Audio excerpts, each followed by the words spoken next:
genuinely and deeply grateful for this honor. And it is indeed a privilege to be in the company of two phenomenal and extraordinary human beings and talent, Kate Blanchett and Sir Elton John. She is, of course, a lady who commands the wind, and you, sir, command the song of a billion hearts, including mine. So I'm really, really touched that I've been chosen between these two. Just a special request, before you go, can I do a selfie?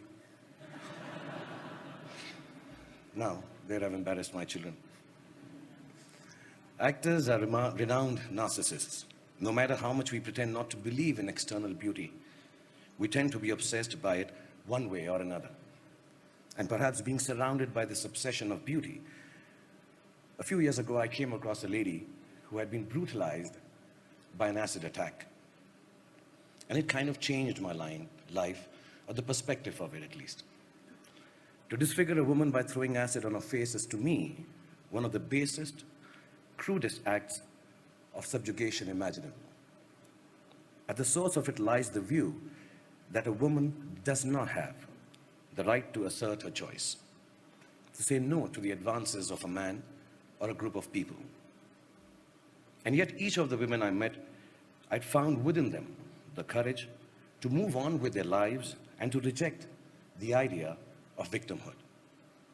What struck me most about them was this, that what was done to them only made them braver and stronger and more able to free themselves to make the choices everyone around them was telling them they could not make, couldn't make, or should not make. From them I have learned how courage can catalyze victimhood into heroism, how solidarity rather than charity enables the human will to overcome, how equality is not a concept but a truth that encompasses all living beings, and how the service of others is not a choice anymore for any of us. It is a duty that all of us must fulfill in the name of humankind. When I journeyed through the lives of these heroic women and children through the work of Mir Foundation, I experienced a complete reversal of perspective. I stumbled upon the truth that there are no benefactors and no beneficiaries between living beings anymore. There is just a vast pool of resources, natural, spiritual, economically, technologically, that everyone is equally entitled to, but only some have gained more access to it, either by accident, as in my case, or by design and talent and hard work, as in the case of all of you present here.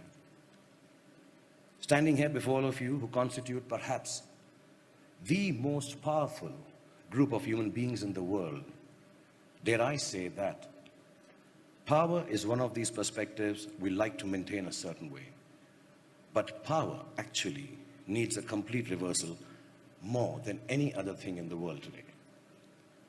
I was sitting with my 5-year-old son, babysitting him just before I came here, and suddenly he screamed, "Papa, Papa, my eye went into my hair. Can you get my eye out of my hair?" He didn't say, "Get my hair out of my eye," like we all believe they do. It's a bit like that when you have power, I think. You think things get in its way, but actually it's the power that is getting in the way. It gets in the way of universal access to resources because it seeks to control and enclose them. So we, the powerful, need to get out of the way, I think, to pick the barriers apart, the ones that give us names and races and colors and hierarchies. We need to get out of the way and into the work of breaking open access for each and everyone with a true sense of ourselves, not as more powerful or less privileged, but genuinely as equals. That is what I have learned from my beautifully scarred women. I'm grateful to these brave women and children who I work with for all that they have done for me, to the World Economic Forum and all of you present here today for recognizing their heroism by conferring this award and this reward upon me. Also, I want to thank my sister and my wife and my little daughter for bringing me up well and teaching me the value of requesting, sometimes imploring, and if I may add, sometimes even begging a yes from a woman instead of forcing it upon her. Thank you so much, Professor Schwabs, for having me here. And thank you, Mr. Schwabs. Thank you, Davos. Namaskar and Jai Hind. Thank you.